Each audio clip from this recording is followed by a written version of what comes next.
tangannya dong. Boleh Masya Allah buat jamaah Islam tidak yang dirahmati Allah yang baru bergabung. Kita ingatkan lagi hari ini kita membahas tentang tema. Ini dia amalan yang lebih afdal dari sholat, puasa, dan sedekah. Alhamdulillah. Tadi kita udah bahas ya di sebelumnya ya bahwa ada amalan yang lebih afdol dari sholat sunnah, lebih afdol dari puasa, dari sedekah, yaitu adalah mendamaikan antar kedua belah pihak yang berseteru ataupun rusak hubungan antara keduanya. Namun sebelum kita lanjut, kita akan melihat sebuah video tayangan nih ada tentang viral ya, aksi tetangga berisik setel musik dari sore hingga tengah malam. Walaupun udah ditegur, besoknya masih begitu lagi. Coba kita lihat tayangannya, ini dia nih tayangannya. Viral, aksi tetangga berisik setel musik dari sore sampai tengah malam, tak terima saat ditegur. Gimana orang bisa tidur coba kalau dia puter musik itu tuh start jam 6 sore sampai tengah malam. Akibatnya, tetangga yang berada di sekitar rumahnya pun menjadi terganggu lantaran tak bisa beristirahat. Diketahui, video tersebut viral usai diunggah dalam akun Instagram @priscilia_hesti. Dijelaskan dalam postingan tersebut bahwa wanita itu sudah sering melakukan hal tersebut. Dikatakan bahwa wanita itu telah memutar musik dengan volume keras sejak jam 6 sore hingga tengah malam. Nah ini dia nih orang yang udah diingetin ya berkali-kali masih begitu. Coba tadi ibu saya belum nanya namanya, ibu namanya siapa ibu? Ibu Nelly. Ibu Nelly, nenek-nenek lincah dong berarti dong ibu ya. Ibu, kita ganti namanya, Iya. Ibu Toksis. Ibu toksis. Ibu Toksis, iya. Jadi gini, tadi ada pertanyaan dari Ibu Toksis ya. Iya loh, nanti keluarganya semua pasti Ibu Ibu toksis loh. Toksis.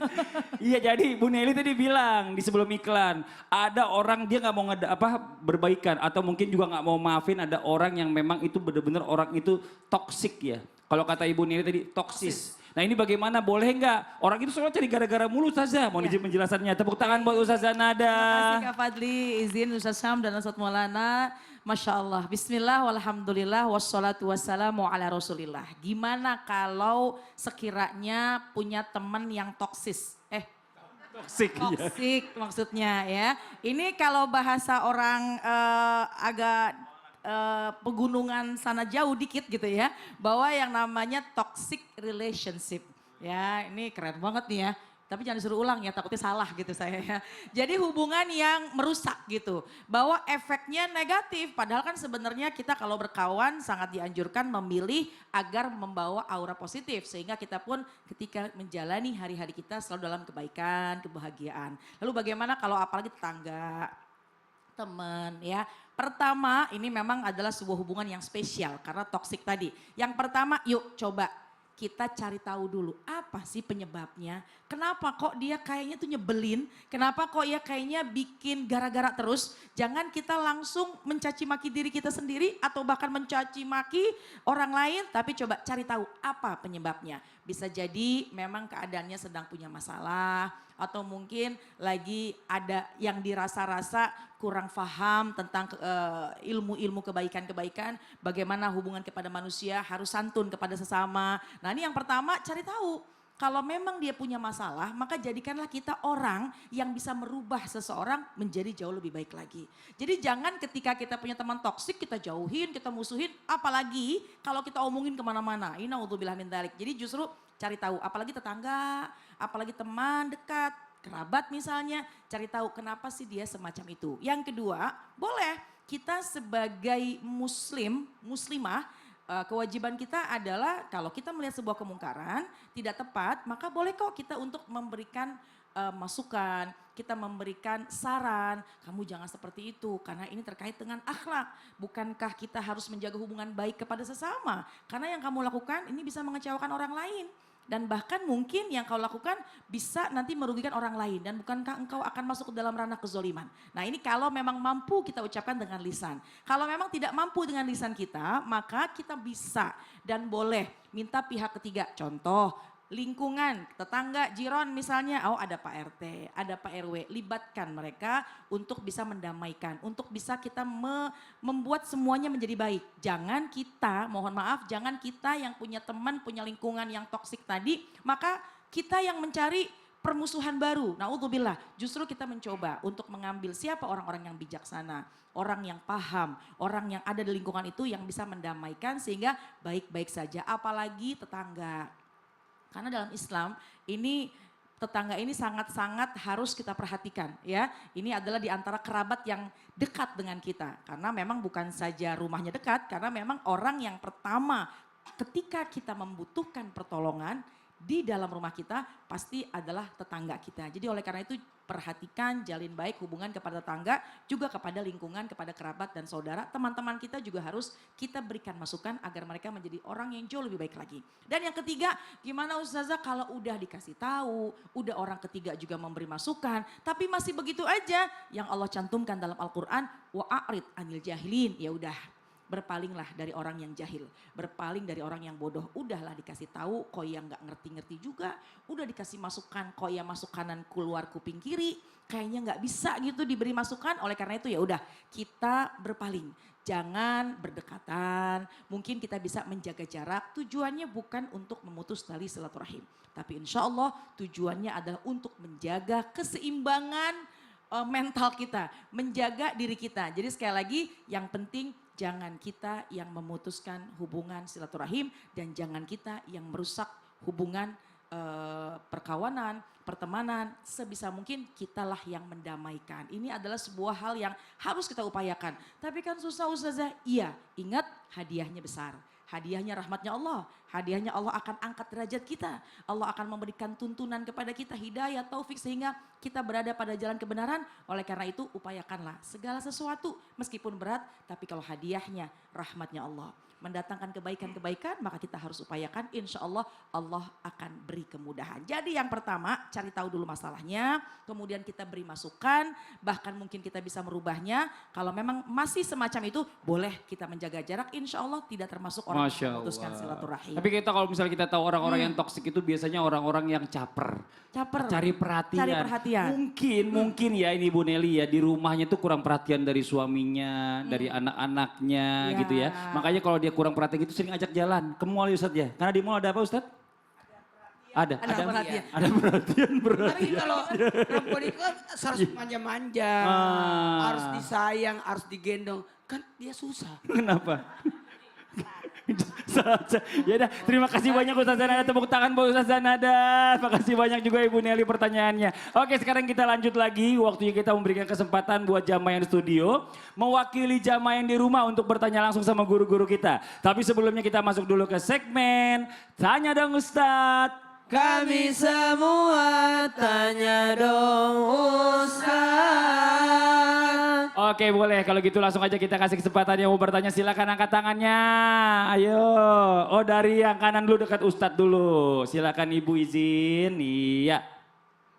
Bismillahirrahmanirrahim. Assalamualaikum warahmatullahi wabarakatuh. Waalaikumsalam warahmatullahi wabarakatuh.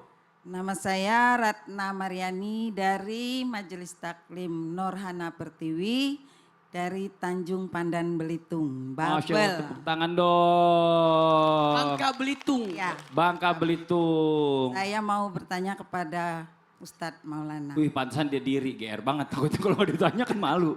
Lagi ntar dulu. Yang saya mau tanyakan, kalau misalnya saya mau jadi juru damai atau mendamaikan keluarga ataupun orang lain, apa aja syarat-syarat dari dalam Islam? Oh Masya Allah. Itu aja pertanyaan dari saya.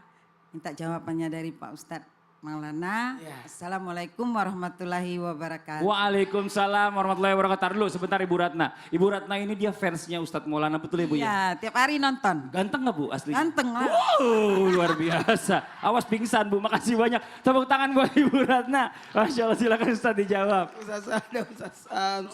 Bismillahirrahmanirrahim. Allahumma salli ala sayyidina Muhammad wa ala ali sayyidina Muhammad. Ya grogi lah, baru kali ini ada yang ngomong. Apakah ada syarat untuk bisa menjadi pendamai? Syaratnya ada dua. Syarat orang bisa mendamaikan seseorang ada dua syaratnya. Yang pertama adalah orang yang bisa berdamai dengan dirinya sendiri. Makanya hakim itu tidak boleh memutuskan perkara pada saat dia sendiri tidak bisa menguasai dirinya. Contoh lagi ngantuk, nggak boleh. Lagi kekenyangan, lagi kelaparan, lagi kecapean. Tidak boleh, sidang ditunda. Jangan marah. Bisa jadi lagi kebelet. Lagi ada masalah pada dirinya. Jadi yang pertama syaratnya adalah mampu berdamai dengan diri.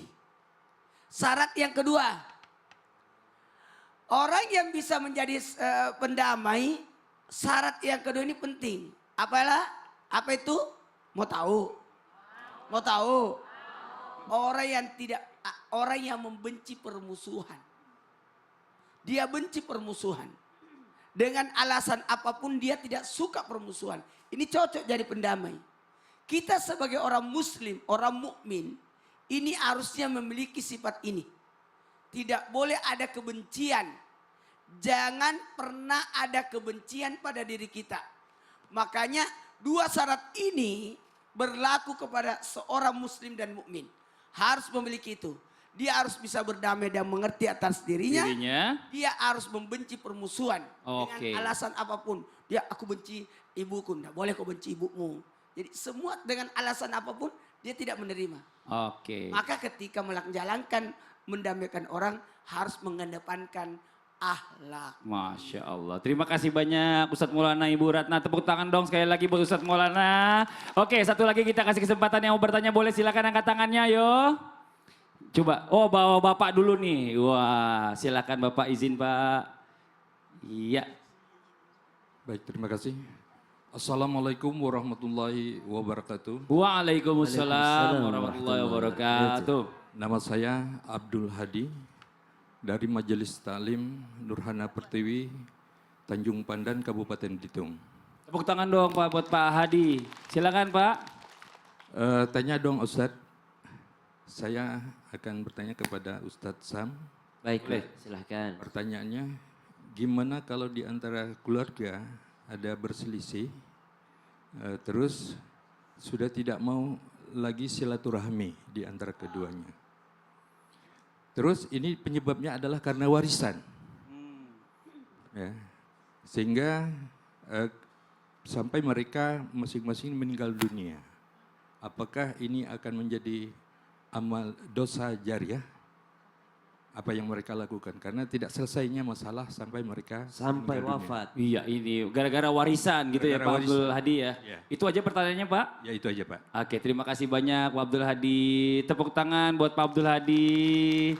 Izin Pak, silakan dijawab Ustadz Syam. Baik, tabik guru Ustadz Maulana, Ustadz Nada, Mas Fadli, penanya serta guru-guru kami dimuliakan Allah Subhanahu wa taala. Al-Qur'an surah Al-Hujurat ayat 10.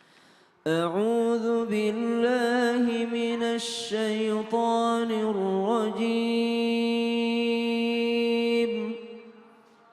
إنما المؤمنون إخوة فأصلحوا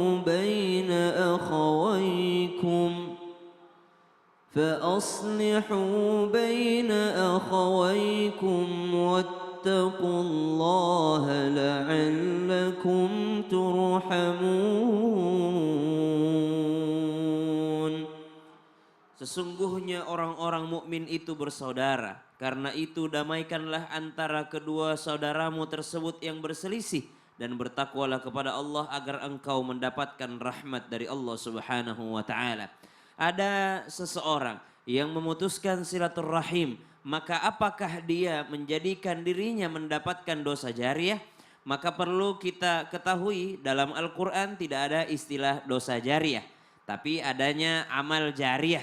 Maka ulama juga mengambil kesimpulan. Kalau ada pahala jariah maka ada juga daripada dosa jariah. Maka dari sini kita mengambil kesimpulan bahwa berhati-hatilah kita akan sebuah kesalahan yang bisa menjadikan orang tersebut sudah tidak ada lagi di atas dunia. Akan tetapi dia berada di alam barzakh namun dosanya terus mengalir. Di antaranya adanya pemutusan silaturahim. Dalam kitab Al-Adabul Mufrad disebutkan bahwasanya Nabi SAW menyampaikan bersabda bahwa Allah Subhanahu wa ta'ala berfirman. Qala Allah Azza wa Jal, Allah Subhanahu wa ta'ala berfirman, Anar Rahman, saya ini adalah Ar-Rahman, wa ana khalaqatur rahim, dan saya menciptakan rahim. Siapa yang mengikat kuat daripada ikatan silaturahim, berarti dia mengikat kuat hubungan denganku. Dan barang siapa yang memutuskan daripada silaturahim, berarti dia memutuskan hubungan denganku. Berarti orang yang memutuskan silaturahim tadi telah memutus hubungan dengan Allah Subhanahu wa taala. Lalu bagaimana caranya agar tidak menjadi dosa jariah? Maka dia harus berhenti. Lah, orangnya udah meninggal dunia. Maka bagaimana caranya biar tidak jadi dosa jariah? Maka anak-anaknya yang mendamaikan antara hubungan tersebut. Jangan anaknya ikut-ikutan. Ah, bapakku dulu benci sama bapakmu, maka aku pun akan benci denganmu. Tidak boleh seperti itu. Alhamdulillah. Kenapa? Karena ini sudah menjadi dosa jariah kalau anak-anaknya mengikuti, meneruskan. Ada janji bapakku, aku nggak boleh menikah dengan anaknya ini. Oh, nggak boleh. Ya, jadi intinya adalah pada saat orang tua udah nggak ada tapi masalahnya belum berdamai gara-gara warisan, anaklah yang jadi berdamainya insya Allah. Ya gitu ya Pak ya. Makasih banyak Pak Abdul Hadi, Ustadz Syam. Makasih tepuk tangan buat Ustadz Syam. Nah ini bicara masalah tentang amalan ini, banyak banget amalan-amalan yang membuat Allah tuh senang ya Ustadz Maulana ya. Mohon izin Ustadz. Ada Mungkin amalan yang juga. simpel. Apa tuh? Dengan cara berdonasi. Oh. Iya, apalagi sekarang kan zaman modern. Tidak sulit lagi orang berdonasi.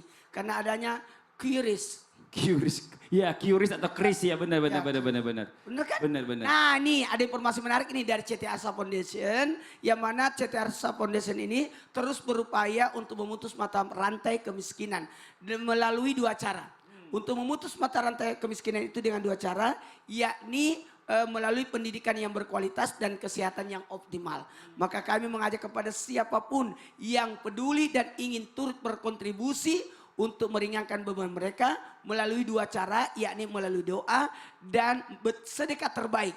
Ada caranya nih. Caranya adalah? Saya katakan mudah banget. Nih. Oh ini ada Chrisnya, ada Curisnya ya. Dengan men-scan QRIS si CT Arsa. Foundation di bawah ini. Oh Masya Allah. Ayo, cepat. Nah, ini zaman sekarang nih, jamaah ini gampang ya. Jamaah dari rumah aja bisa sedekah langsung Atau nih. difoto Scan aja dulu, langsung. difoto dulu. Oh, bisa. Nanti dikirim ke keluarga yang mau Masya berdonasi. Allah. Terima kasih banyak infonya Ustadz Maulana buat jamaah Islam itu yang ada di rumah. Jangan kemana-mana dulu, kita lanjut lagi setelah yang satu ini, tetap di Islam itu Indah. Jamaah. Yeah. Oh jamaah. Yeah.